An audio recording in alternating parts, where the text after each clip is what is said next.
Había predicado durante 3 años y medio, y en tan solo una generación, sus enseñanzas transformaron el mundo. Cada uno de los ejércitos que un día marcharon sobre la tierra, todos los navíos que cruzaran los mares y todos los reyes juntos, todos ellos no llegaron a influir tanto en la historia del mundo como la vida de este solo hombre. Ahora, 2000 años más tarde, el número de sus seguidores están por toda la tierra. Son miles de millones, aunque las prácticas cristianas raramente se parecen a las verdaderas enseñanzas de Jesús.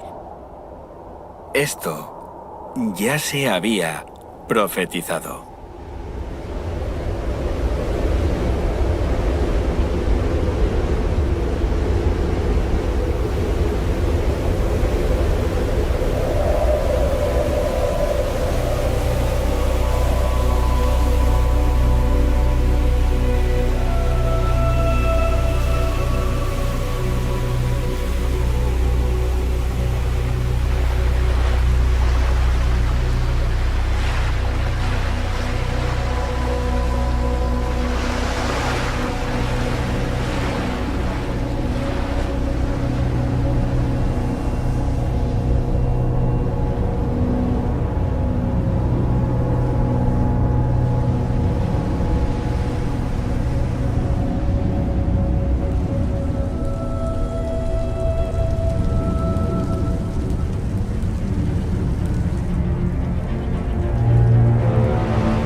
Una mujer, un niño y un dragón. A simple vista pueden parecer los ingredientes de un cuento de terror. En realidad, las escenas que acabas de ver son parte de una profecía verídica e impresionante que fue dada al apóstol Juan hace casi 2000 años. ¿Qué nos dice esta profecía de Apocalipsis 12? ¿Señala algo que sucedió hace miles de años? ¿O describe eventos de un futuro cercano? ¿Y quiénes son la mujer, el dragón y el niño? Acompáñanos al adentrarnos en un mundo que pocos conocen, pero del que todos formamos parte. Apocalipsis, la novia, la bestia y Babilonia.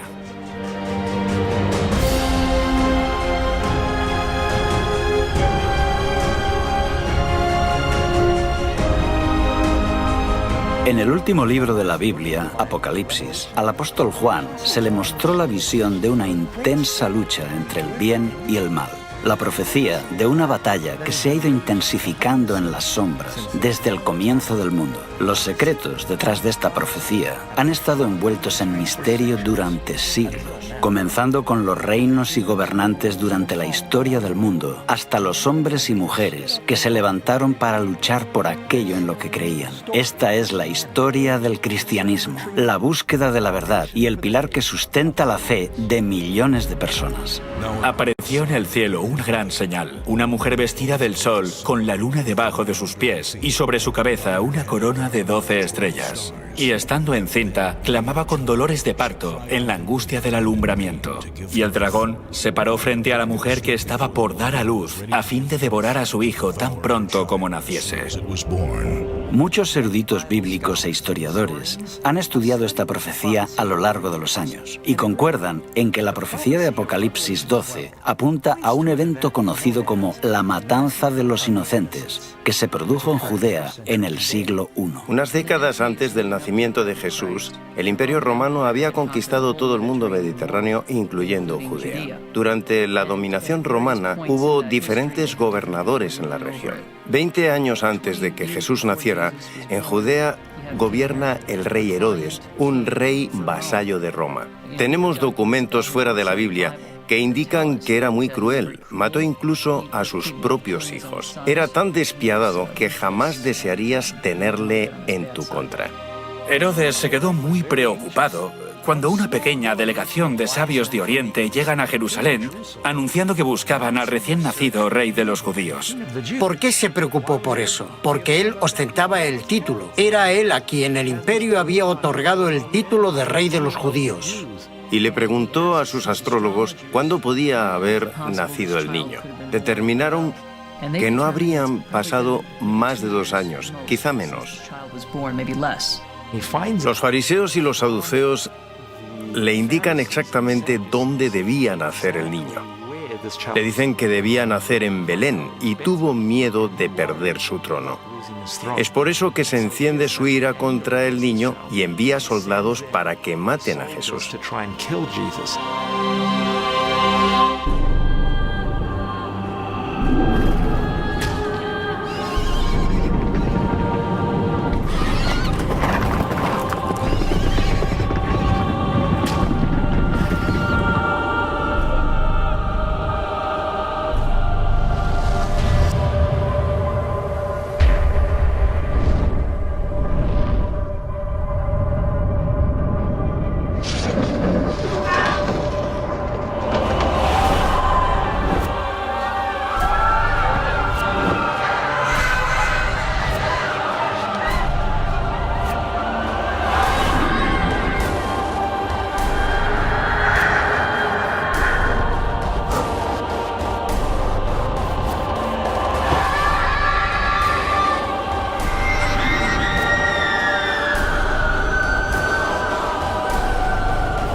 La Biblia nos cuenta que esta barbarie fue inspirada por algo más que la envidia de un rey anciano y tirano.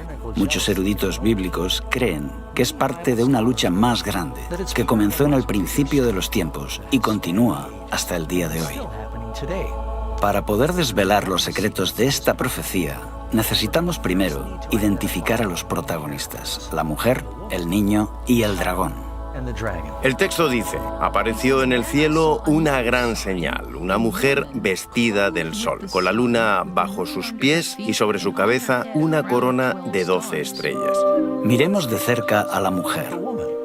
Sabemos que es el símbolo de alguien o algo. ¿Nos dice la Biblia lo que esta mujer representa?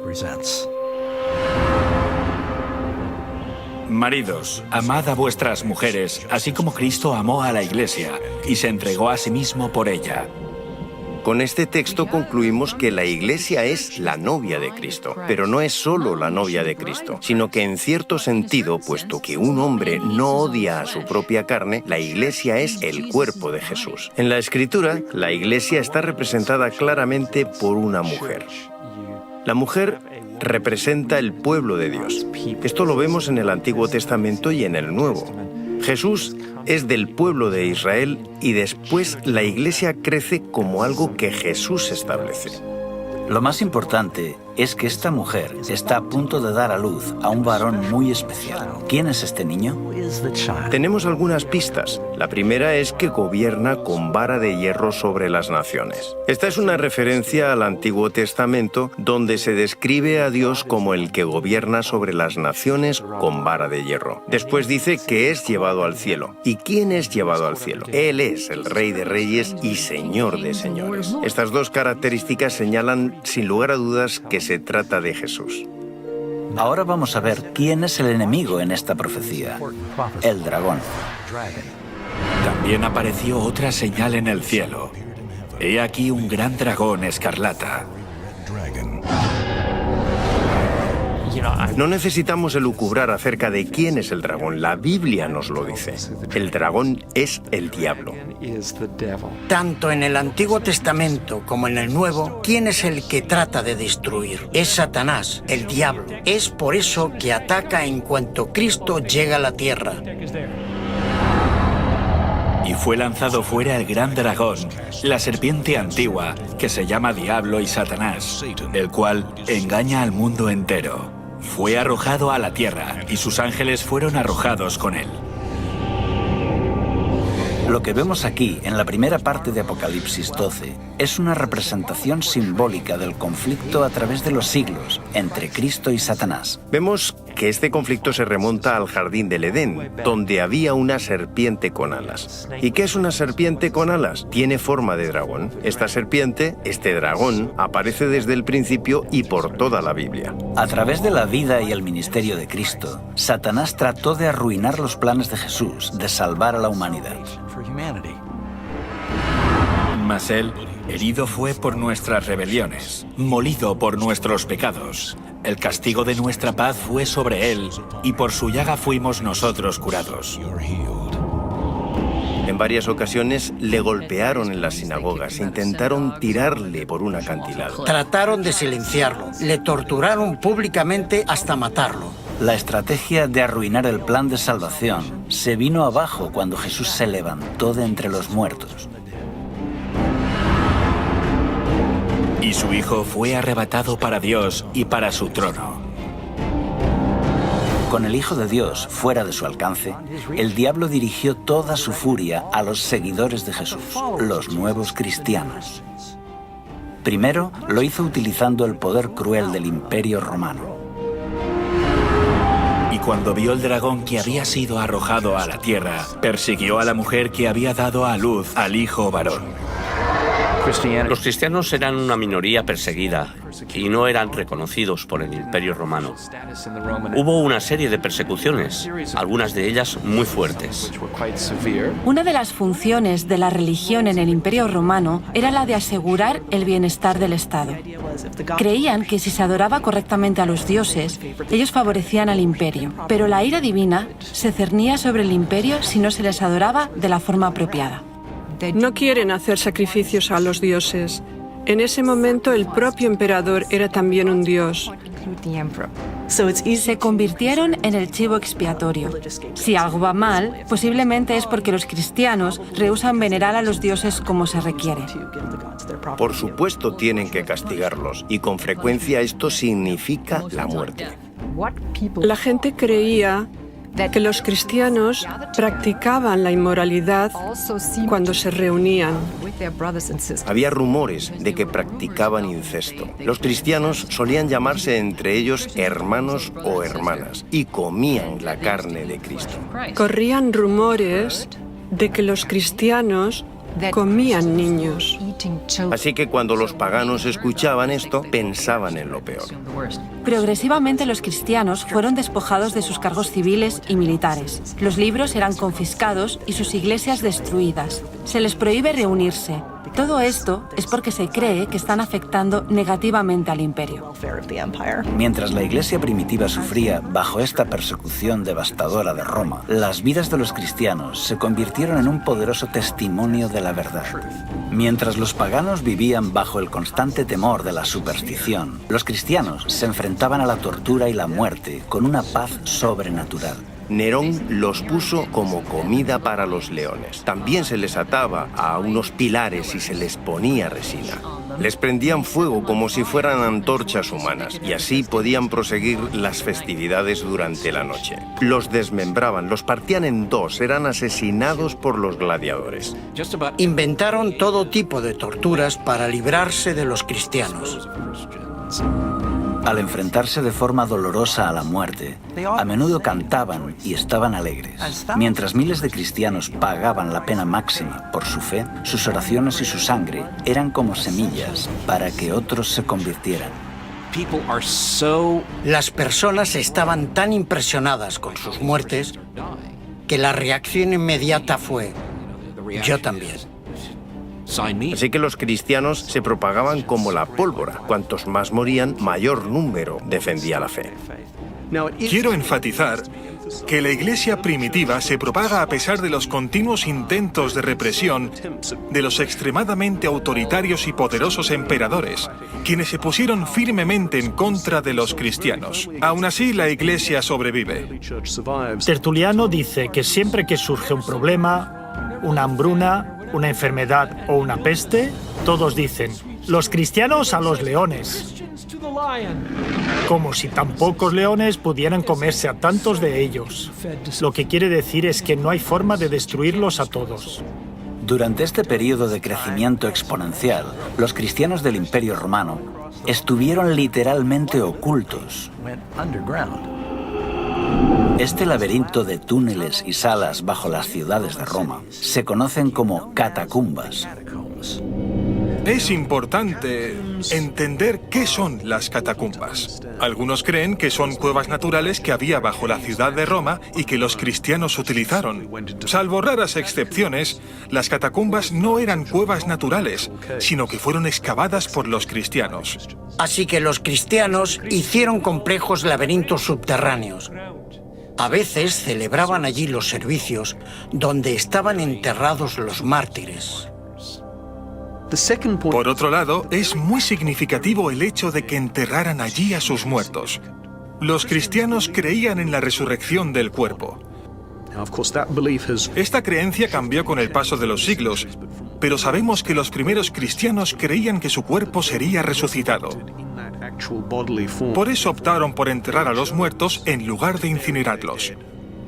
Así que, si se les veía enterrando a los muertos, sobre todo durante las intensas oleadas de persecución, era como decirle a la policía que viniera a investigarme porque puedo ser un cristiano. En el año 306 llega al poder un nuevo emperador y la situación de pronto cambió. Constantino el Grande fue un líder militar y un político astuto. Constantino tuvo que enfrentarse a una serie de guerras civiles para poder convertirse en emperador. Sus intereses eran personales y políticos, no tenían nada que ver con el cristianismo. Desciende de la Galia, que tenía bajo su control, para enfrentarse a Magencio, en Italia. Constantino viene del norte hacia el sur, a Italia, haciendo un largo recorrido. Mientras marchaba con su ejército, una noche tuvo un sueño donde Dios vino a él y le dijo: te convertirás en cristiano, pondrás este símbolo en tu escudo y vencerás. Poco después tuvo una visión. La historia relata que fue vista tanto por Constantino como por su ejército. Levantó su vista hacia el sol y vio una cruz llena de luz y escrito en griego: en tu túnica. Bajo este signo vencerás. La historia de que había tenido este sueño aparece en una etapa relativamente temprana. Es descrito por Eusebio. Se encuentra en diferentes fuentes con diferentes versiones, pero parece que Constantino sí que dijo: he tenido este encuentro divino y un ángel me ha dicho que gracias a la señal de la cruz venceré. Constantino mandó pintar los escudos de sus tropas con el símbolo cristiano.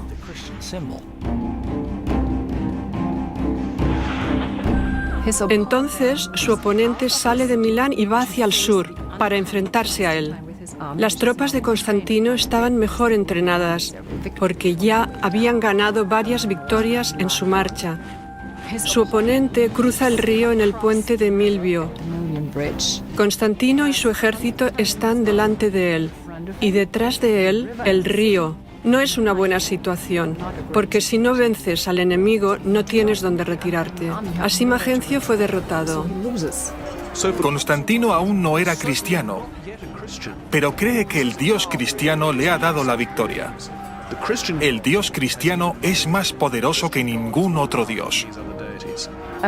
Constantino hizo que el símbolo del cristianismo se integrara en el imperio. Luchó bajo ese símbolo y ganó. Como buen emperador romano pensaría, tengo el símbolo, estoy en el camino correcto. Si tú eras un pagano o estabas confuso en cuanto a la religión, tienes un conflicto de deidades. ¿Cuál quedará por encima de las otras? El Dios cristiano. Puedes sacar tus propias conclusiones. Gradualmente cambió el sentido nacional contra el cristianismo. Durante el reinado de Constantino, los cristianos pasaron de ser una secta perseguida a detentar abiertamente posiciones de influencia en los tribunales y en los palacios de reyes y gobernadores. Ahora, una gran parte de las élites y de la clase dirigente se convierten automáticamente en los obispos locales. Se convirtieron al cristianismo. No fue tan difícil, porque la mayoría ya creía en una divinidad suprema. Ahora es más fácil hacer una carrera militar o en la administración pública imperial si eres cristiano. Porque todos los que ostentan el poder son cristianos. Si querías escalar en la jerarquía, ya sea en el ejército, el gobierno civil o en los tribunales, te hacías cristiano. El edicto de tolerancia de Constantino lo hace muy atractivo. Constantino puede proclamar su título de El Grande, ya que cambió la historia del mundo e hizo que el cristianismo, que hasta entonces había sufrido sangrientas persecuciones, se convirtiera en la religión del Estado. Y como todos en el Imperio Romano entraban a formar parte de la Iglesia cristiana, traían con ellos muchas de sus antiguas creencias y prácticas paganas. Ahora que el cristianismo había alcanzado la legalidad, un amplio número de miembros de las élites lo ven muy atractivo en las siguientes generaciones.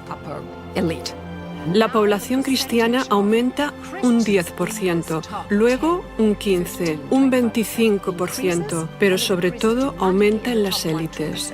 Este es el verdadero cambio. Es ahí cuando el cristianismo se convierte en lo que es hoy. Porque ahora la clase dirigente es cristiana. Con el tiempo, los líderes de la Iglesia comenzaron a vestir sotanas majestuosas y a realizar ceremonias extravagantes que habían formado parte de las religiones paganas. En lugar de los sencillos mandatos de Dios, comenzaron a enseñar supersticiones y tradiciones humanas. Ahora, en lugar de que la Iglesia cristiana convirtiera al mundo pagano, los paganos estaban convirtiendo a la Iglesia. Imaginemos la Iglesia del siglo I como un tren en marcha. El Nuevo Testamento nos describe cómo era la Iglesia. Esa Iglesia entró en un túnel largo y oscuro en los siglos II al IV. Cuando este tren de la Iglesia salió de este largo y oscuro túnel, era tan diferente del tren que entró que uno se pregunta, ¿qué le ha pasado? En el año 391, por orden del emperador Teodosio I, el cristianismo se convirtió en la religión oficial de Roma. La adoración en los templos paganos fue declarada ilegal y todas las prácticas paganas cesaron. Se está intentando cristianizar el imperio. Se quiere cristianizar la cultura pagana existente. Las antiguas basílicas eran en realidad templos paganos. Simplemente ponían una cruz encima y pintaban escenas de santos, héroes y mártires bíblicos. Los cristianos estaban determinados a apoderarse de los templos paganos. Un líder notable de la Iglesia escribe sobre esto en un tratado que ha llegado a nosotros. Refuta los ataques de los paganos en contra del cristianismo. En su argumentación dice, los lugares de culto paganos ahora son lugares de adoración cristianos. Nos hemos apoderado de ellos, los hemos limpiado de la idolatría, los hemos santificado y ahora son lugares donde se adora al único Dios verdadero. ¿Acaso hay otra evidencia más clara que diga que vuestra religión es falsa? ¿Dónde están vuestros dioses que permiten que esto ocurra? En realidad, los cristianos, muchas veces de forma deliberada, tenían la estrategia de acaparar no solo los lugares de culto, sino también los rituales o ideas. Creían que absorbiéndolos avanzarían en la difusión del cristianismo. Lo que no sabemos es hasta qué punto se replantearon esta estrategia y se preguntaron, bueno, ¿hasta qué punto es correcto hacer esto? ¿Y por qué estamos aceptando creencias de otras religiones? La velocidad con que la iglesia primitiva cayó en la apostasía te deja atónito. Aunque millones de paganos fácilmente se unían a la iglesia, se resistían a abandonar sus ídolos. Los romanos y los griegos estaban tan acostumbrados a estar rodeados por los símbolos de sus deidades que siguieron haciendo lo mismo dentro del cristianismo. Muchos nuevos conversos renombraron a sus antiguos dioses con nombres cristianos. Por ejemplo, Pablo, María, Pedro. La estatua de Júpiter se convirtió en Pedro. Tiene un disco solar sobre su cabeza, que indica que en realidad no es Pedro, sino una estatua pagana renombrada. En lugar de Rómulo y Remo, ¿eh? ¿Por qué no mártires? Los grandes mártires, Cosme y Damián, ¿no? Las representaciones de Isis, que aunque Grecia la había asimilado como propia, en realidad era una diosa egipcia, se convierte en la representación de María con su hijo. Ya existía la tradición de representar una madre con su hijo. Está, por ejemplo, en el mitraísmo, en Babilonia, en la antigua Persia. Parece que María adquirió algunas de las atribuciones de otras diosas.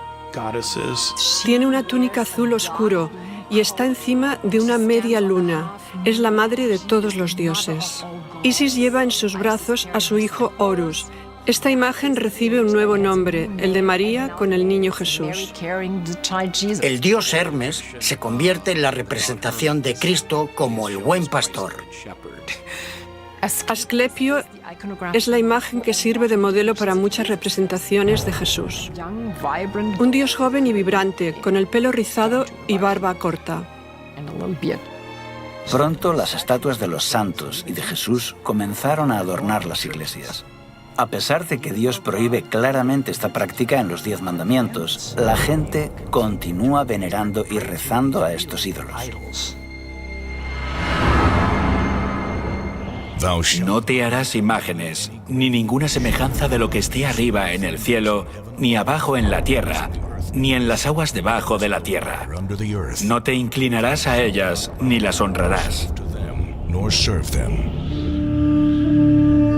Este último punto está relacionado con la veneración a María, la Madre de Jesús. Si bien es cierto que María fue una mujer fiel y honrada por ser la Madre de Jesús, en ningún lugar de la Biblia se enseña que deba ser divinizada o adorada.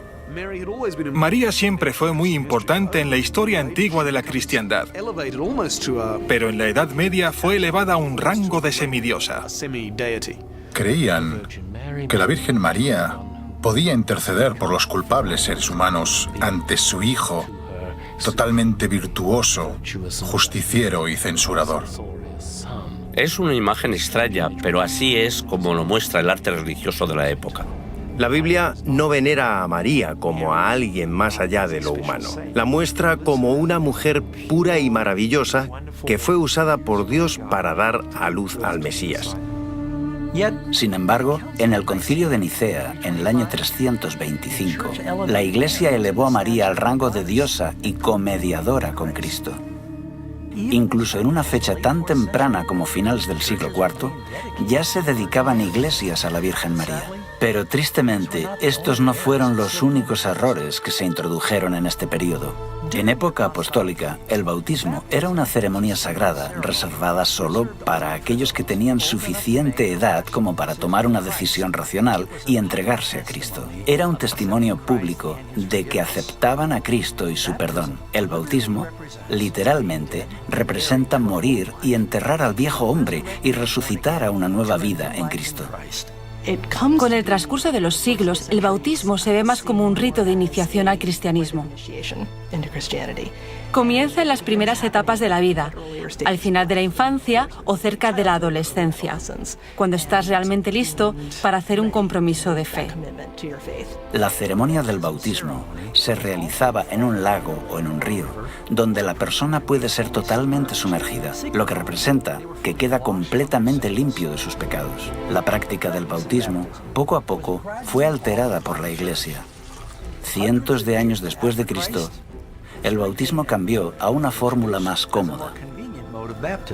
Esto en realidad arruinó el poderoso simbolismo de este rito y contradice el ejemplo de Jesús, que fue bautizado por inmersión. Esta cuestión continuó siendo debatida hasta aproximadamente el siglo XII, porque los teólogos estaban reexaminando la doctrina cristiana y dictaminan que existe el pecado original, el pecado que tiene toda la humanidad como resultado de la caída en el jardín del Edén y que está en el alma desde el momento del nacimiento. Tenían el concepto, que no es bíblico, de que un niño podía pecar en el momento de nacer. Si había pecado, estaba en peligro de ir al infierno y arder por la eternidad. La única forma de prevenir esto era bautizándolo en la iglesia. Ser miembro de la iglesia era tener un pasaporte al cielo. Decían, tenemos que empezar a bautizar a los bebés inmediatamente, lo antes posible, y si mueren, en este periodo la mortalidad infantil era muy alta y muchos bebés morían, entrarían en el cielo. Otra verdad cristiana que fue alterada por la influencia pagana fue la Cena del Señor. Jesús instituyó el servicio de comunión, algunos lo llaman Eucaristía, para ser una ceremonia hermosa pero sencilla, donde sus seguidores bebían vino sin fermentar y pan sin levadura. Estos eran símbolos del cuerpo y la sangre sin pecado de Jesús, para que los creyentes recordaran su sacrificio y sus enseñanzas. Sin duda, el rito más importante para los cristianos a finales de la Edad Media era la Eucaristía o comunión, o como muchos la llamaban comúnmente, la misa. Tanto hombres como mujeres se reúnen para tomar el sacramento. Celebran la Eucaristía o comunión, toman el símbolo del cuerpo y la sangre de Jesucristo. Pero de nuevo, bajo la influencia de rituales paganos, los líderes de la Iglesia cambiaron el santo rito de la comunión en una ceremonia de magia. Con este nuevo ritual, se utilizó el vino fermentado y, según decían, el sacerdote tenía la capacidad de transformar el pan y el vino en el cuerpo y la sangre reales de Cristo. Se llama transubstanciación, el concepto de que un sacerdote transforma la Eucaristía en el cuerpo y la sangre de Cristo, cuando pronuncia la fórmula hoc es enim corpus meum. Este es mi cuerpo. Eran palabras poderosas, ya que se creía que al ser pronunciadas tenían el poder de hacer que Dios transformara la naturaleza del pan y del vino en la sangre de Jesucristo resucitado. Llegaron al punto de decir, estamos creando a Dios al pronunciar las palabras mágicas. Lo que ocurría en el altar era que el pan se convertía en el cuerpo, el vino se convertía en la sangre, aunque seguían pareciendo pan y vino. Esta ofrenda del sacrificio en la Eucaristía, este sacrificio de alabanza, esta comida fraternal, ahora no solo es un recordatorio del sacrificio, sino que es un sacrificio en sí mismo que otorga la salvación. Creían y enseñaban que Jesús, en la persona del sacerdote, presentaba en la misa el sacrificio de Cristo ante Dios el Padre. Así se obtiene la bendición y la santidad que la Iglesia puede administrar a quien ella quiera en la misa. La gente creía que al celebrar una misa estabas haciendo algo bueno que era ofrecido a Dios. Esto hacía que hubiera una base teológica para repetirlo constantemente. En 1415, en el Concilio de Constanza, los líderes de la Iglesia decretaron que solo podrían beber vino los sacerdotes y los fieles recibirían tan solo el pan. Pero la Biblia dice que cuando Jesús estableció el servicio de la comunión, todos bebieron el vino. Unos 300 años después de Cristo, la Iglesia comenzó a desviarse de otro de los 10 mandamientos, el cuarto, que requiere que los creyentes recuerden el séptimo día como día de reposo. Acuérdate del sábado para santificarlo. 6 días trabajarás y harás toda tu obra, mas el séptimo día es reposo para Jehová tu Dios. En el Imperio Romano, el judaísmo era una antigua religión y como tal era respetada. Pero los judíos hicieron guerra contra Roma. Aunque al principio su cercanía al judaísmo había protegido a los cristianos, ahora les convertía en el blanco. Los judíos marginaban y perseguían a los cristianos, así que los cristianos trataron de distanciarse. Los líderes de la Iglesia comenzaron a despreciar el séptimo día de descanso de los 10 mandamientos y lo sustituyeron por el domingo, que era más popular entre los romanos. Muchos cristianos erróneamente pensaban que debían ayunar el sábado, pero podían hacer fiesta el domingo. Eso es lo que hacían los paganos, celebraban el domingo, pero ayunaban los sábados. Este no era un concepto judío.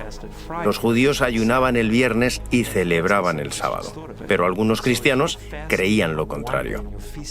Si ayunas un día pero haces fiesta el siguiente, es fácil imaginar cuál de los dos se convierte en el más popular. La tercera causa es que se introduce en la Iglesia la influencia pagana del culto al sol. Cuando esta costumbre comienza a introducirse en la Iglesia, Constantino lo utiliza para exaltar el domingo, el día del sol, como un día que la gente debe adorar.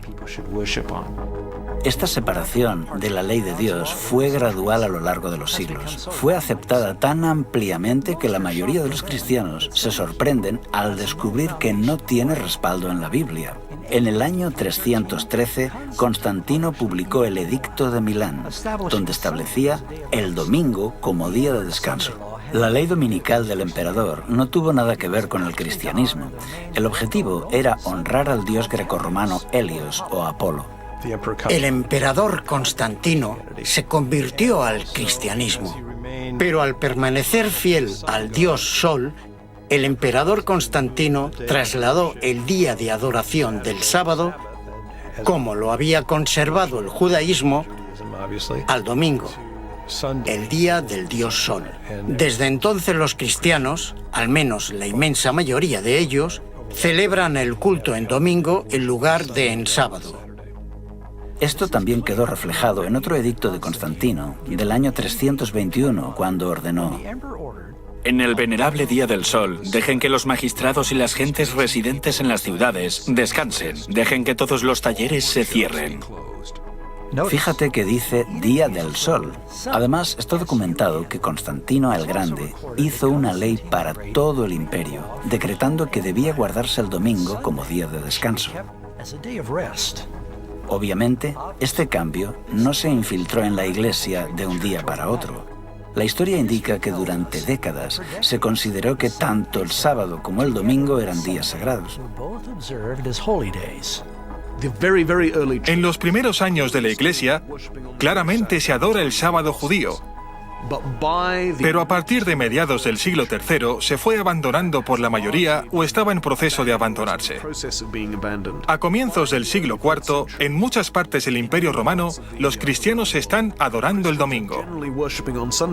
Durante este periodo de tiempo, muchos cristianos seguían observando el sábado y el domingo tenían un servicio recordando la resurrección. Después, cada uno se iba a su trabajo habitual. Con Constantino se habla por primera vez de transferir la solemnidad del sábado al domingo. Siglos antes, el profeta Daniel había predicho que se levantaría un poder religioso que cambiaría los tiempos y la ley. En los 10 mandamientos, solo hay una ley relacionada con el tiempo: el sábado. La doctrina del fuego del infierno también fue distorsionada por la mitología pagana. En el libro de Apocalipsis, la Biblia enseña que después del día del gran juicio, los perdidos serán echados en el lago de fuego. Es entonces que cada persona recibe el castigo de acuerdo a lo que merece, para luego ser consumidos y morir para siempre. Y no temáis a los que matan el cuerpo, Mas el alma no pueden matar. Temed más bien a aquel que puede destruir el alma y el cuerpo en el infierno. Porque los que viven saben que han de morir, pero los muertos nada saben. Los sacerdotes comenzaron a enseñar que el infierno era un lugar de eterno tormento, gobernado por el diablo, y que comenzaba en el momento de la muerte.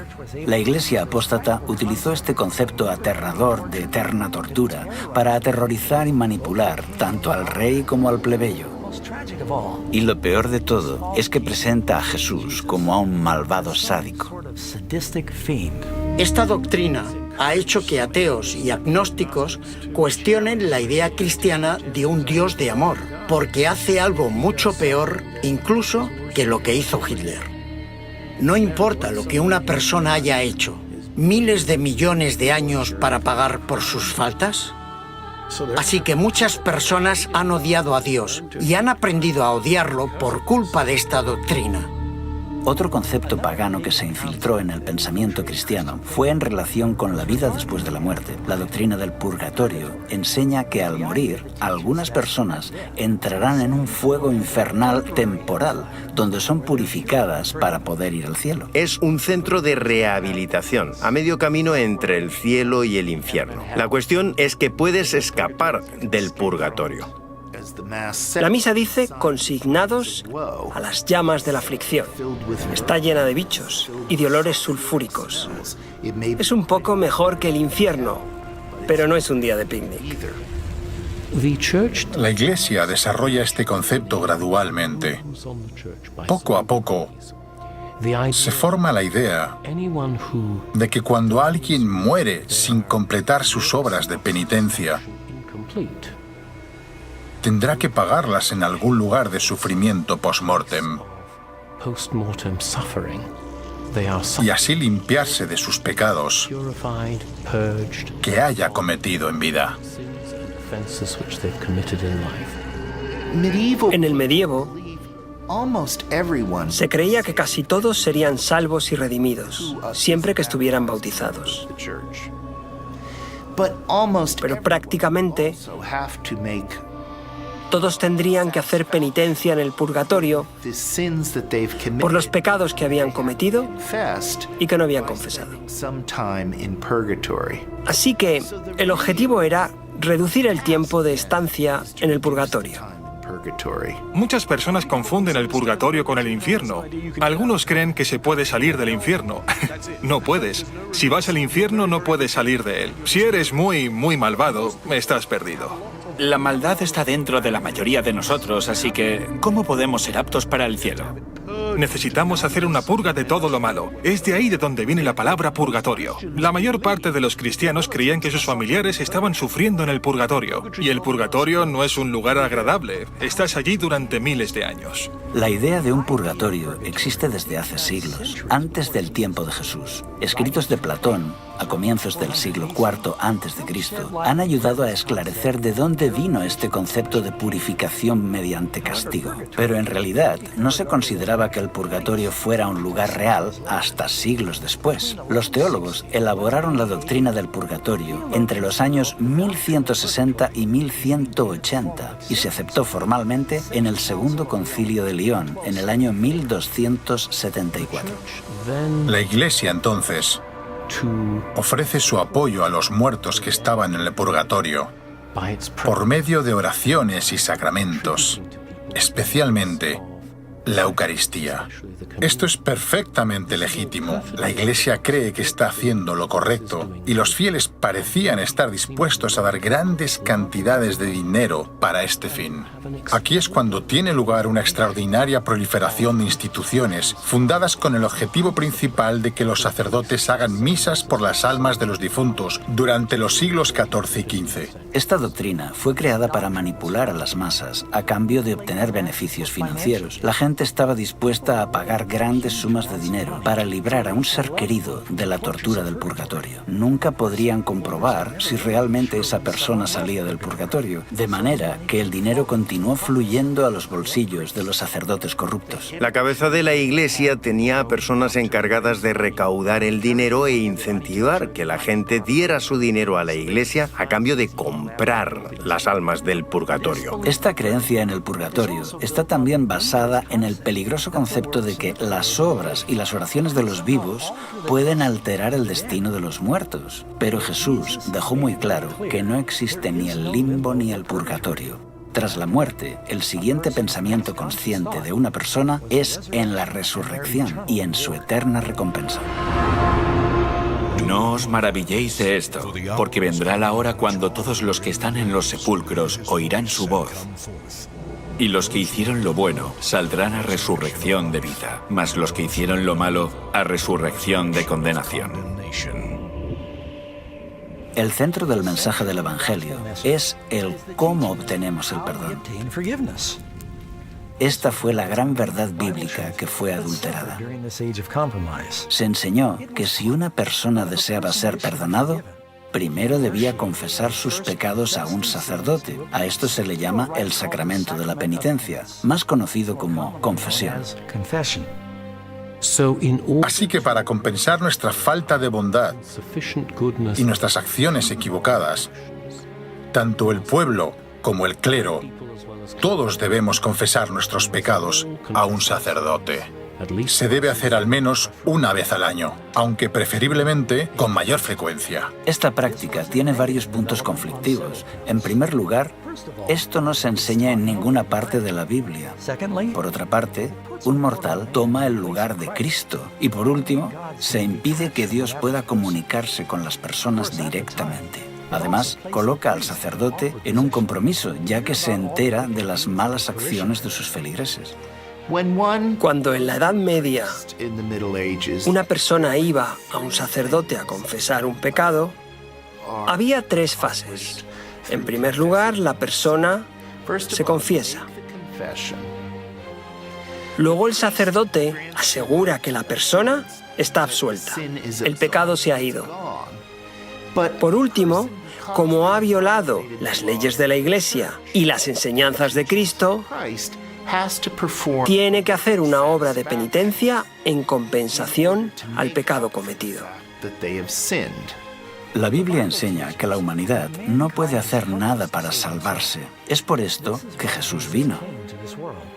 Las Escrituras enseñan que la salvación depende enteramente de nuestra confianza en la gracia y en la misericordia de Dios, que no merecemos. Es un gran regalo que no puede ser obtenido por nuestros esfuerzos ni buenas obras. Incluso nuestra obediencia es el resultado del don de la gracia. La doctrina del Nuevo Testamento de la salvación por la fe es hoy ampliamente comprendida y aceptada, pero en la época oscura de la Edad Media era fácil convencer a las masas analfabetas de que tenían que realizar obras para ganar el favor de Dios. Les decían que para que un pecador tuviera la esperanza de apaciguar a Dios, debía pagar grandes sumas de dinero, realizar dolorosas obras de penitencia y una agotadora peregrinación. Esto también incluye la necesidad de recitar oraciones repetitivas como un requisito para obtener el perdón. 40 Ave Marías, 10 Padre Nuestros, poner una moneda en la colecta. En las religiones paganas del mundo, la idea de oraciones o cantos repetitivos no es nueva.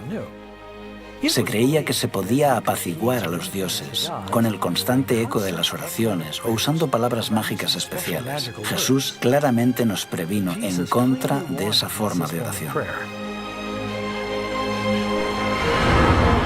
Y orando, no uséis vanas repeticiones como los gentiles, que piensan que por su palabrería serán oídos.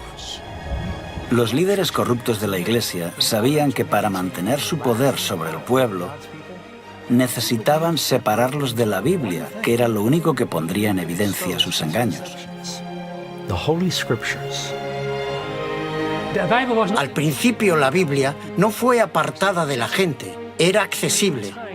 Pero con el tiempo, las personas comenzaron a darse cuenta de las contradicciones y desafiaron al clero. Por eso les convenía que la Biblia no fuera accesible al pueblo llano. Solo los sacerdotes podían interpretar las escrituras porque mezclaban la Biblia con la tradición. Así que la tradición era la norma para interpretar la Biblia y los únicos que entendían esta larga tradición eran los sacerdotes. Ellos podían leer las escrituras, pero la mayor parte de la gente común no. Así se aseguraban que la Biblia se interpretara de forma que armonizara con la tradición. Desde el siglo V al siglo XV, durante 1000 años de historia, se enseñó, y así fue aceptado, que solo los líderes religiosos estaban suficientemente cualificados para explicar los textos sagrados. Al hombre común se le dijo que nunca podría comprender las escrituras sin ayuda de un sacerdote. Con este gran engaño, los miembros de la Iglesia quedaron sumergidos en la oscuridad. Mientras tanto, la Iglesia, que antes era un baluarte de la verdad bíblica, ahora era una organización política corrupta, adornada con ceremonias espiritistas. No es de extrañar que este periodo estuviera marcado por el deterioro cultural, económico y espiritual. Es conocido como el oscurantismo. Es trágico ver cómo en tan solo unos siglos la maravillosa luz que había estado brillando por la resplandeciente Iglesia de Cristo se había disipado por tradiciones paganas. Ahora surge una mujer muy diferente para ocupar su lugar. Y vi a una mujer sentada sobre una bestia escarlata llena de nombres de blasfemia, que tenía 7 cabezas y 10 cuernos. Y la mujer estaba vestida de púrpura y escarlata y adornada de oro, de piedras preciosas y de perlas, y tenía en la mano un cáliz de oro, lleno de abominaciones y de la inmundicia de su fornicación, y en su frente un nombre escrito, un misterio: Babilonia la Grande, la madre de las rameras y de las abominaciones de la tierra. Vi a la mujer ebria de la sangre de los santos y de la sangre de los mártires de Jesús. Y cuando la vi, quedé asombrado con gran asombro. En Apocalipsis 17, Juan ve a una mujer y la describe muy diferente a la mujer pura de Apocalipsis 12. ¿Quién es esta ramera sanguinaria? ¿Y qué es la extraña bestia sobre la que está sentado? Si aún no estás sentado, ahora es el momento de que te sientes. Lo que estás a punto de escuchar puede que te resulte impactante. Solo hay un imperio, una iglesia, una institución que encaje con la descripción de esta profecía, la Iglesia Católica Romana. Esto no significa que todas las personas que profesan esta fe sean malas, o que estén perdidos, o que no sean sinceras. Los creyentes católicos son de los más nobles y han hecho muchas cosas buenas a lo largo de la historia. Aquí se trata de una lucha a otros niveles, entre poderes espirituales e instituciones, que combaten contra la verdad de la Biblia. Pero ahora debemos descorrer el velo y ver las evidencias de forma objetiva. En Apocalipsis 17:1 observamos que esta mujer ramera se sienta sobre muchas aguas. Por suerte para nosotros, el ángel nos explica el significado de este símbolo en el versículo 15. También me dijo: las aguas que has visto donde la ramera se sienta son pueblos, muchedumbres, naciones y lenguas. Así que la mujer reina sobre una civilización densamente poblada. Posiblemente has escuchado en alguna ocasión la frase: todos los caminos llevan a Roma. Durante el apogeo de su imperio, los romanos habían construido una red de carreteras de casi 100.000 kilómetros a lo largo y ancho de sus dominios.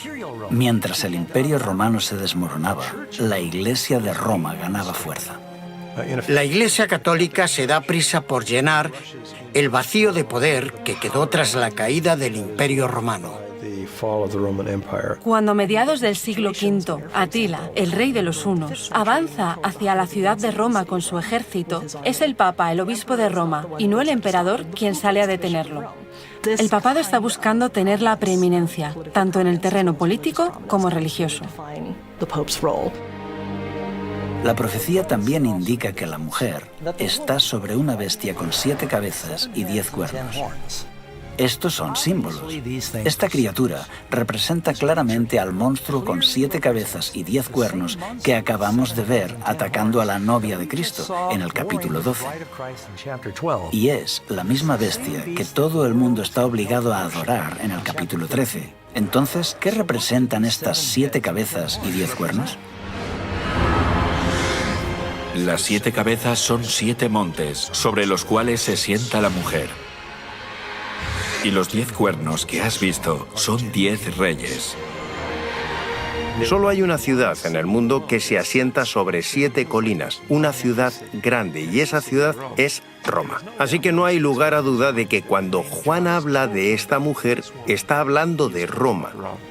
Aquí se puede ver la relación. 7 cabezas son 7 montes.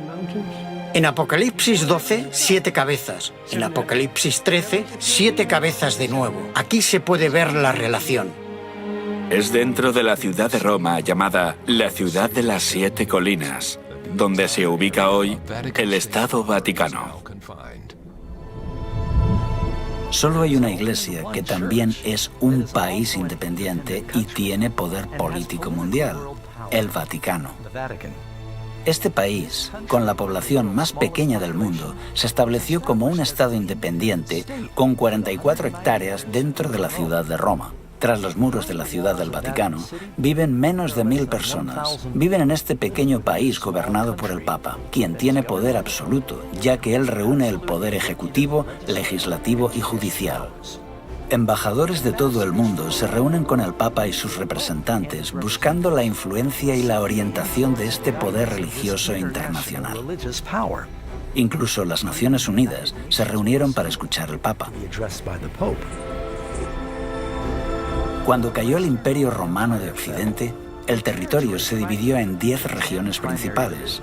Los 10 cuernos representan a los 10 reyes o reinos en los que se dividió la Roma imperial. Los 10 cuernos describen a Roma, que se divide en 10 reinos más pequeños. El catolicismo, a lo largo de la historia, ha dominado muchos reinos. Vemos que la Iglesia dominó el poder político. La mujer está sobre la bestia. Esto indica que durante muchos siglos ella dominaba. Aquí se ve la unión de la Iglesia y el Estado.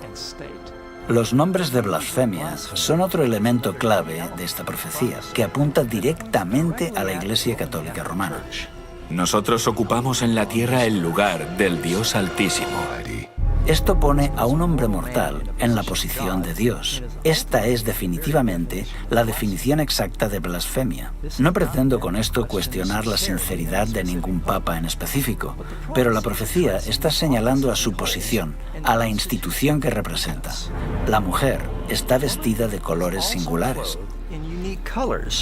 Se dice que la mujer tiene colores muy concretos. Ya no viste de blanco. En cambio ahora lleva colores que representan realeza y prostitución. Estos colores en concreto vemos que aparecen en la historia de la Iglesia cristiana más adelante. Son los colores de los sacerdotes. No eran tan solo los colores de los césares romanos, sino que, según la Enciclopedia Católica, el púrpura es el color oficial de los obispos y el escarlata el de los cardenales. Además de los colores púrpura y escarlata, vemos que esta ramera o iglesia corrupta tiene muchas joyas. Cuando uno considera los innumerables tesoros artísticos de oro, plata, perlas, la Iglesia Católica Romana es con diferencia la institución religiosa más rica de la tierra. Todos los años vienen turistas de todo el mundo para ver la deslumbrante opulencia de la Iglesia romana. Otra señal preocupante de esta mujer se encuentra en el versículo 6. Vi a la mujer ebria de la sangre de los santos y de la sangre de los mártires de Jesús. La historia revela que la Iglesia de Roma fue la mayor opresora de los cristianos y judíos a lo largo de los siglos. De hecho, los historiadores señalan que más de 50 millones de mártires fueron víctimas de la terrible Inquisición y persecuciones de la Iglesia de Roma. Lo que tenemos aquí es una profecía que dice que la Iglesia entablaría una terrible persecución. Eso es exactamente lo que sucedió.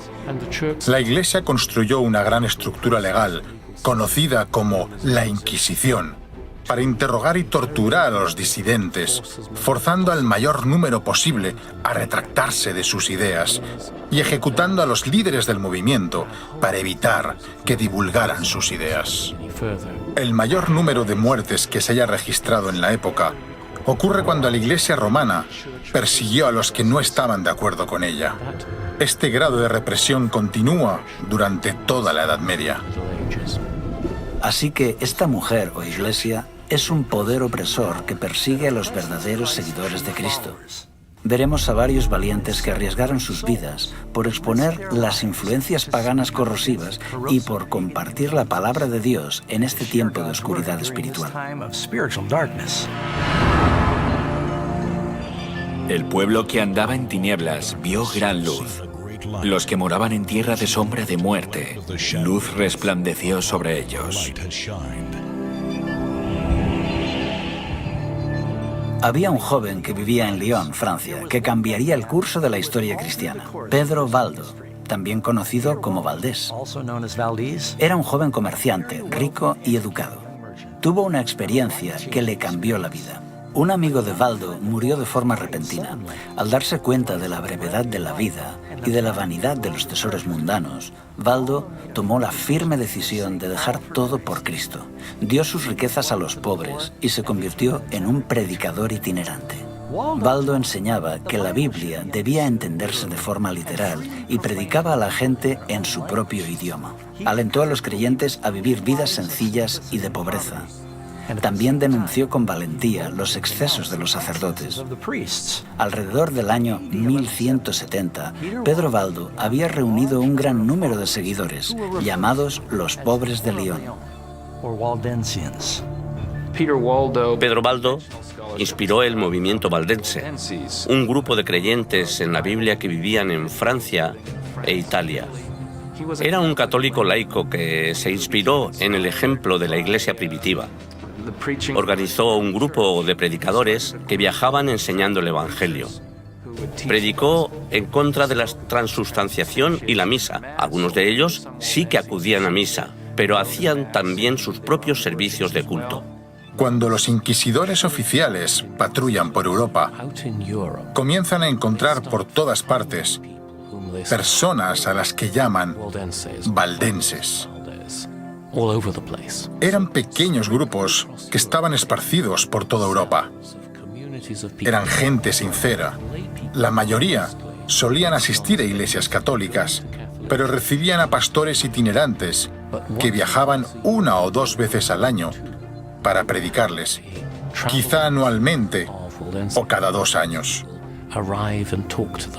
Allí donde Pedro Valdo iba, vio que las personas estaban deseosas de conocer la verdad. Él creía que había hambre de la palabra de Dios. Así que Valdo le pagó a un clérigo para que le ayudara en la traducción del Nuevo Testamento al francés.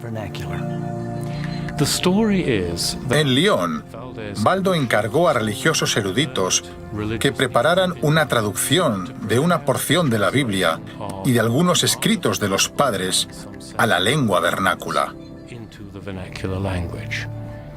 Sería algo entre francés y provenzal. Esta tradición de obtener copias de la escritura en la lengua común de la gente parece haber comenzado en las comunidades valdenses. Llevaban consigo las escrituras, actuaban como comerciantes y negociantes y compartían las escrituras con el pueblo.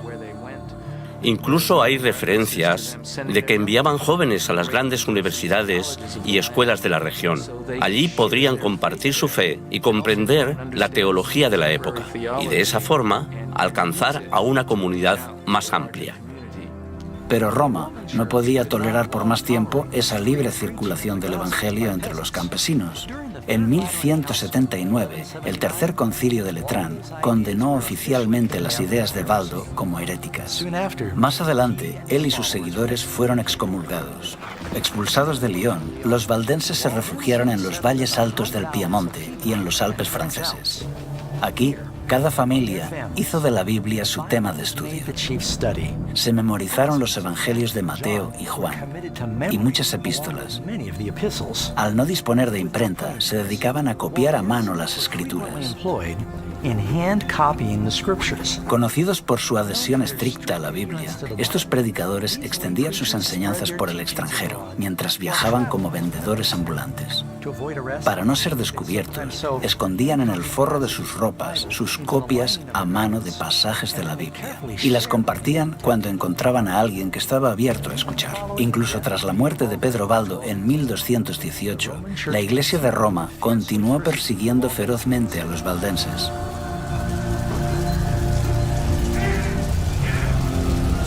Durante siglos fueron perseguidos y condenados a muerte en diferentes países europeos.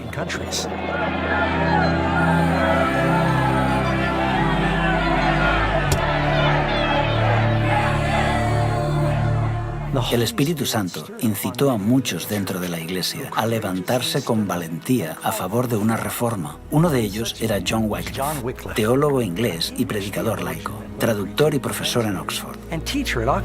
Cuando comenzó a señalar los errores dañinos que se enseñaban a los creyentes, su educación le dio una gran ventaja. Wycliffe nunca quiso ponerse en contra de los líderes de la Iglesia, pero al ver las evidentes contradicciones entre lo que decía la Biblia y lo que hacía la Iglesia, no pudo guardar silencio. Es extraño que alguien como Wycliffe se convirtiera en hereje porque era catedrático de Oxford. Fue educado en la estructura de la Iglesia, pero estaba afligido por lo que veía a su alrededor. Cuando vio que Roma sustituía las Sagradas Escrituras por la tradición, acusó a los sacerdotes de privar a la gente del pan de vida. Creía que la Biblia era una autoridad suprema y organizó la traducción de la Biblia. Tenía seguidores llamados lollardos, quienes iban por todas partes distribuyendo la Biblia y predicando. Creían en la importancia de leer la Biblia. Leían la traducción de Wycliffe y creían en una religión más sencilla, que ya los valdenses y otros habían promovido en el siglo XII. Este era el mayor regalo que podía dar a la gente común. Ningún otro documento ha alterado tanto el curso de la historia como la traducción de la Biblia al inglés. Él presentó algunas de las verdades que después desarrollaría el protestantismo. Sus enseñanzas prepararon el camino para que, siglos más tarde, muchos en Inglaterra aceptaran la Reforma. Wycliffe tuvo la valentía de declarar que la autoridad universal del Papa no era bíblica. Por eso, el 22 de mayo de 1377, el Papa Gregorio condenó los escritos de John Wycliffe, indicando que sus enseñanzas eran peligrosas para la Iglesia y el Estado. Pero Wycliffe continuó enseñando que la salvación era únicamente mediante Cristo y que eran las Escrituras las que eran infalibles y no la Iglesia de Roma. Con el tiempo, sus escritos y su trabajo de reforma se extendió como una ola, influyendo a millones de creyentes. Se podía leer en cualquier lugar donde hubiera gente instruida y teólogos escolásticos. Viajan por Europa, a Bohemia, e inspiran también a Juan Hus. Hus comparte con Wycliffe su desacuerdo sobre la transubstanciación, el poder del clero y la riqueza de la Iglesia. Hus era muy joven cuando Wycliffe falleció, pero sus escritos tuvieron una poderosa influencia en su vida y su misión. Fue un predicador de Bohemia, profesor en la universidad y por un tiempo fue capellán del rey. Se le confió la tarea de predicar en una pequeña capilla que acababa de ser inaugurada, la capilla de Belén.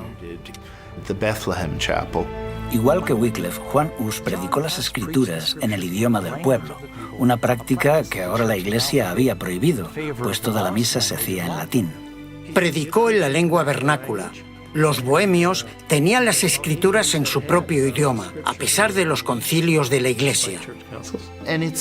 Es por esto que entra en contacto con las enseñanzas de Wycliffe. Especialmente ataca la transustanciación y la riqueza y el poder de la Iglesia. Caminando un día por la ciudad, Hus vio dos pinturas que dos hombres mostraban a modo de protesta silenciosa.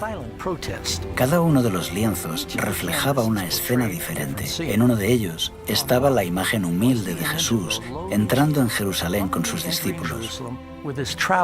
En el otro lienzo estaba la imagen del Papa vestido con ropas ricas y lujosas, transportándose en una litera y seguido por una majestuosa procesión.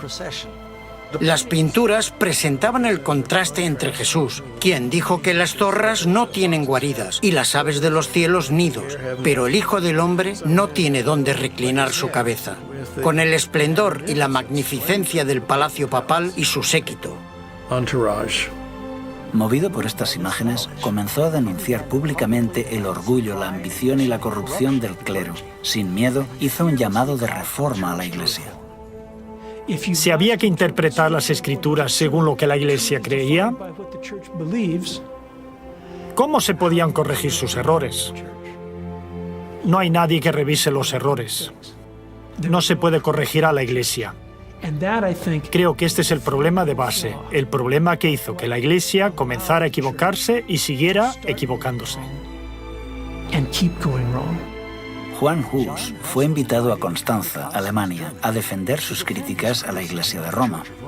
Segismundo, rey de Hungría y más tarde del Sacro Imperio Romano, le garantizó un salvoconducto, pero nada más llegar Hus a la ciudad, fue arrestado y puesto en el calabozo en el castillo de Gottlieben. El rey Segismundo estaba muy enfadado porque habían encarcelado a Hus y amenazó al concilio de la Iglesia, pero el concilio convenció a Segismundo de que las promesas hechas a un hereje no eran vinculantes. El 6 de julio de 1415, el concilio se reunió en la catedral después de la misa. Es entonces cuando Juan Hus es llevado a juicio. Se le pidió que defendiera su posición. Mientras lo hacía, afirmaron que había dicho una herejía. Así fue atrapado y condenado por herejía. Los guardias se lo llevaron para ser ejecutado. En el lugar de su ejecución, Hus se mantuvo firme.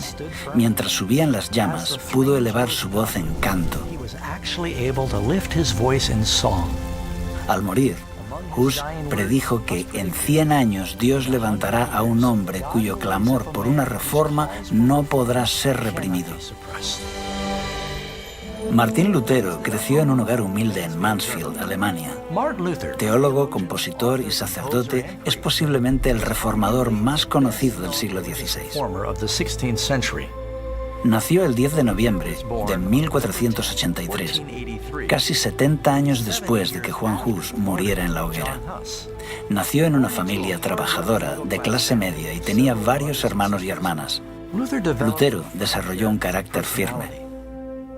La familia de Lutero fue hasta cierto punto una familia de grandes triunfadores.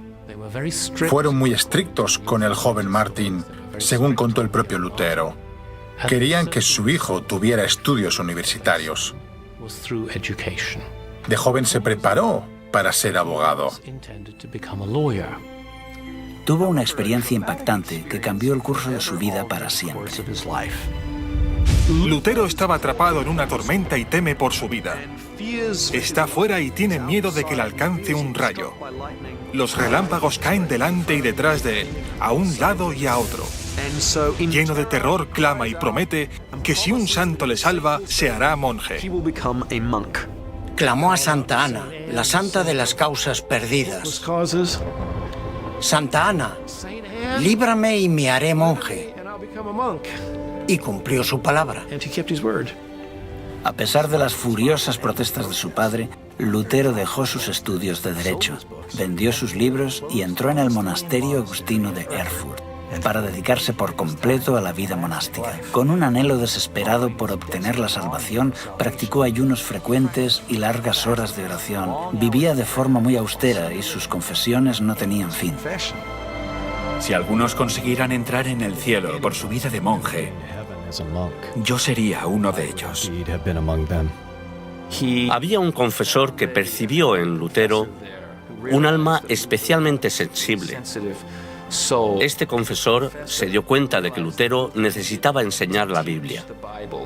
Así que Lutero se convierte en profesor de teología y predicador en la iglesia local, además de miembro de la comunidad religiosa de los monjes agustinos. Básicamente, desempeña 3 trabajos. En Wittenberg aprendió a estudiar la Biblia en las lenguas originales. Pronto comenzó a compartir en sus clases las verdades que estaba aprendiendo, y a sus estudiantes les encantaba.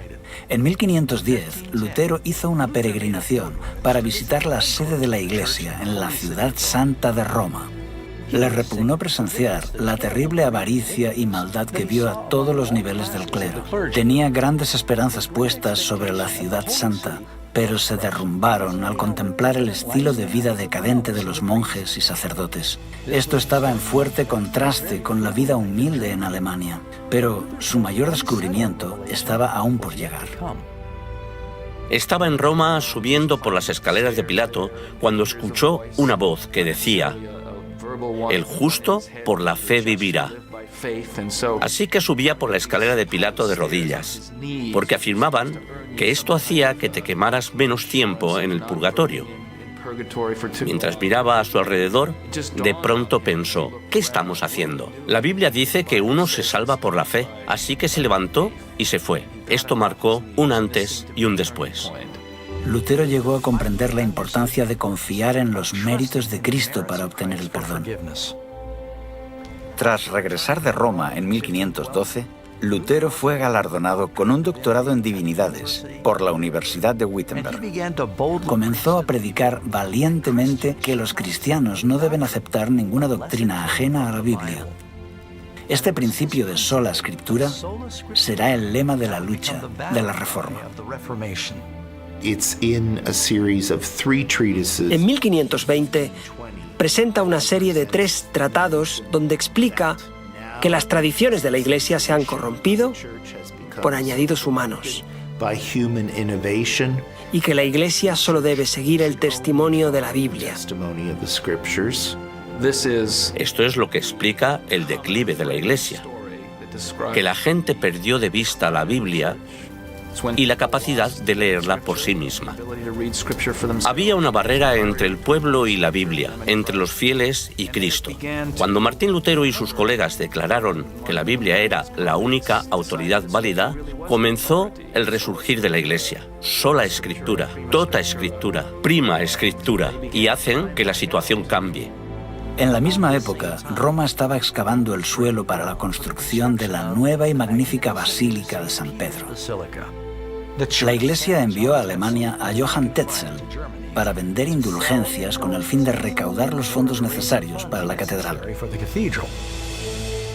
La Iglesia cree no solo que sus servicios y ofrendas pueden ayudar a los muertos, también dice que el jefe de la Iglesia de Occidente, el Papa, gracias a la gran abundancia de gracia acumulada en la Iglesia, puede declarar que los pecados de alguien quedan borrados tras su muerte. Esto es lo que recibe el nombre de indulgencia. La indulgencia plenaria absolvía a la persona de todos los pecados cometidos hasta ese momento y, según decía la Iglesia, aceleraba el proceso del purgatorio, llevando a la persona directamente al cielo. A finales de la Edad Media, la Iglesia está convencida que puede decirle a la gente: si estás dispuesto a hacer una ofrenda a la Iglesia te dará una indulgencia en forma de ofrenda para un familiar, amigo, pariente, ser querido que haya fallecido. Supuestamente ese ser querido escapaba de forma inmediata de las torturas del purgatorio. Esto se hizo una creencia muy popular en los siglos XIV y XV. La gente pedía indulgencias. Lutero descubrió que algunos de sus feligreses compraban indulgencias y se indignó. Cuando la gente vino a él para canjear sus indulgencias, se negó rotundamente a validarlas. Lutero les dijo que lo que tenían que hacer en realidad era arrepentirse sinceramente de sus pecados y abandonarlos. Esto fue lo que forzó a Lutero a entablar una batalla con su amada Iglesia. El 31 de octubre de 1517, Lutero clavó su famosa protesta en la puerta de la iglesia de Todos los Santos de Wittenberg. ¿Qué son las famosas 95 tesis que Lutero clava a la puerta de la iglesia del castillo de Wittenberg? Es una invitación académica al debate. Él anota 95 tesis y lo que básicamente está diciendo es: estas son mis propuestas. Estaban mejor redactadas de lo que uno se puede imaginar porque estaban pensadas para el debate. Las 95 tesis eran solo 95 propuestas sobre las que pretende entablar un debate en la universidad. Esta es una práctica habitual en el mundo académico a finales de la Edad Media. Así que Lutero está realizando un ejercicio estrictamente académico. Es como publicar un artículo en una revista académica de la actualidad. Yo mismo, como historiador, no espero que muchas personas lean mi trabajo. Solamente piensas en alcanzar a un círculo muy estrecho. Así que clava sus tesis a la puerta del castillo de Wittenberg, porque tradicionalmente es allí donde se publican las invitaciones al debate. Así que Lutero no esperaba despertar tanto revuelo. Atrajo la atención de mucha gente, incluyendo la del Papa. Lutero no deseaba despertar la hostilidad de la Iglesia. Él cree que las aceptarán.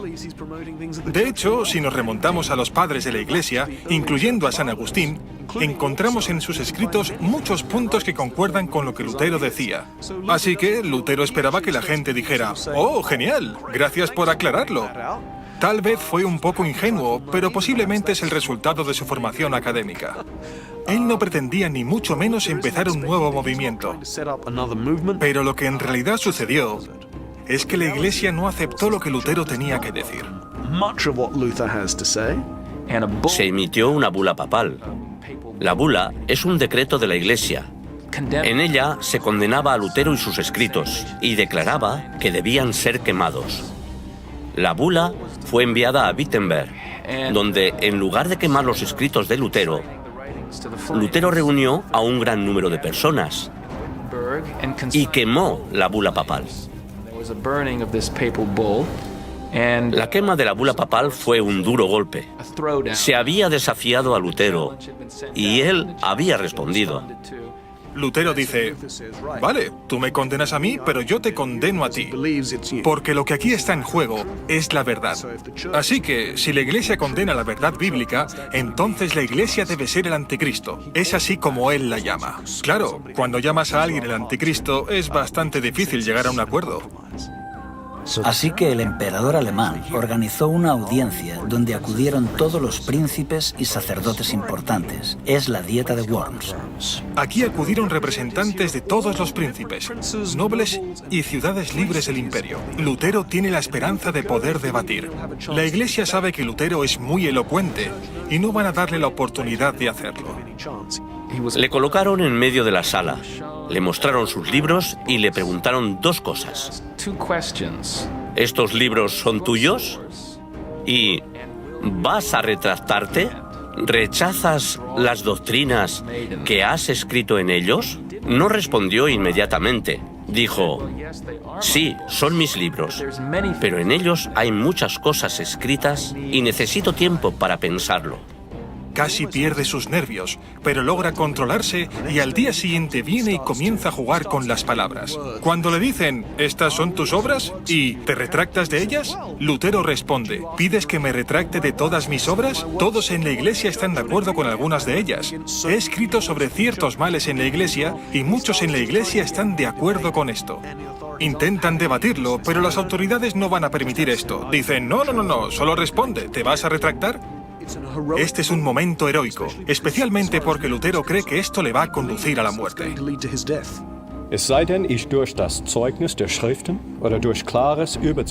A menos que se me convenza mediante el testimonio de la Biblia o claros argumentos de la razón, pues no creo ni a papas ni concilios. He sabido que muy a menudo han errado y se han contradicho entre sí. Mi conciencia está cautiva de la palabra de Dios. No puedo retractarme y no me retractaré de nada. Pues ir contra la conciencia no es seguro ni correcto. Esta es mi posición. No puedo obrar de otro modo. Que Dios me ampare. Amén. El concilio no pudo decir mucho en respuesta a esto, pero Lutero fue declarado un criminal. Sus escritos fueron prohibidos y ordenaron su detención. El documento decía: queremos que sea arrestado y castigado como un hereje notorio. A Lutero se le había dado un salvoconducto para ir a la dieta de Worms, tal y como se le había dado a Huss para acudir al concilio de Constanza unos 100 años antes. Algunas autoridades instaron al emperador Carlos V a ignorar el salvoconducto, así como Segismundo lo había hecho con el salvoconducto de Huss. Pero Carlos V no quería ser conocido como el segundo emperador que había incumplido un salvoconducto. Cualesquiera que fueran los motivos, Lutero pudo salir de la ciudad y emprendió el camino a casa. Creía que posiblemente alguien lo mataría en el camino porque había una recompensa por su cabeza. En lugar de eso, Lutero fue secuestrado por agentes de Federico el Sabio, quien había decidido esconder a Lutero por un tiempo. Lo escondió en el castillo de Warburg. Nadie sabía lo que le había ocurrido a Lutero. Muchos creyeron que estaba muerto. Durante un año, en este exilio solitario al que Lutero se refiere como mi Patmos, el ex sacerdote continuó su prolífico trabajo de escritura. Incluso se las arregló para traducir el Nuevo Testamento del griego al alemán. 72 años antes de que Lutero completara su traducción del Nuevo Testamento, Gutenberg había cambiado la historia con la invención de la imprenta. Con esta nueva e increíble tecnología, la verdad de Dios comenzó a extenderse por toda Europa como las hojas de otoño. Así que en medio de esta gran reforma, el Señor armó a su pueblo con la espada de su palabra. Sobre esta misma época, se levantaron otros grandes campeones de la verdad dentro de la Iglesia de Roma. Entre estos hombres valientes que exhortaban al pueblo para que regresaran a las Escrituras, se encuentra Philip Melanchthon, William Tyndale, Juan Calvino y John Knox, por nombrar solamente algunos de ellos. Al tiempo que los reformadores predicaban y la imprenta trabajaba a toda máquina, el pueblo en masa estudiaba la palabra de Dios. Gradualmente, la luz de la verdad comenzó a romper las cadenas de error y la superstición que habían atado a las personas durante siglos. Como un soplo de aire fresco en primavera, Europa experimentó un renacimiento religioso. Y conoceréis la verdad, y la verdad os hará libres. El libro de Apocalipsis también predice que en el tiempo del fin, el dragón, Satanás, intensificará una vez más sus esfuerzos para perseguir a la Iglesia de Dios. Esta Iglesia está compuesta por todos los que guardan los mandamientos de Dios y tienen el testimonio de Jesús. Apocalipsis nos advierte que en los últimos días se creará una falsificación de la Iglesia muy convincente que adulterará la verdad de las Escrituras. Jesús advierte que el dragón engañará al mundo entero. Porque se levantarán falsos cristos y falsos profetas, y harán señales y prodigios para engañar, si fuese posible, aún a los escogidos. Poco tiempo después de este engaño final, Cristo volverá. Vendrá por una iglesia que ha sido purificada de falsas tradiciones y paganismo. Será una iglesia que exige un "así dice Jehová" para cada doctrina que sostiene.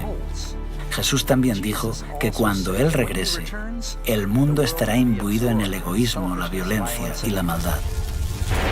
Y oiréis de guerras y rumores de guerras, porque se levantará nación contra nación, y habrá pestes, y hambres, y terremotos. El amor de muchos se enfriará, y entonces vendrá el fin. Esta guerra espiritual se ha ido intensificando con el paso de los siglos. Es evidente que esta profecía se está cumpliendo rápidamente. conforme la batalla arrecia, todos nos enfrentamos a una elección. Escogeos hoy a quién sirváis. Amigos, hemos visto cómo la gloriosa luz de la Iglesia de Dios fue ensombrecida y distorsionada por la mitología.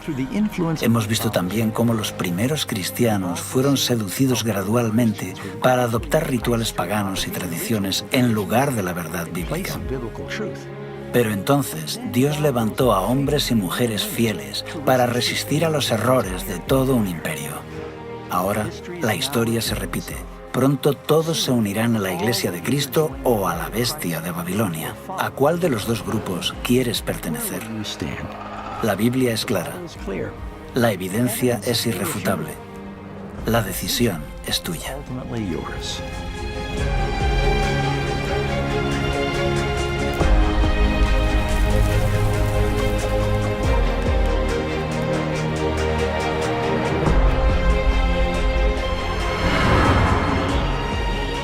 Ciertamente vengo en breve.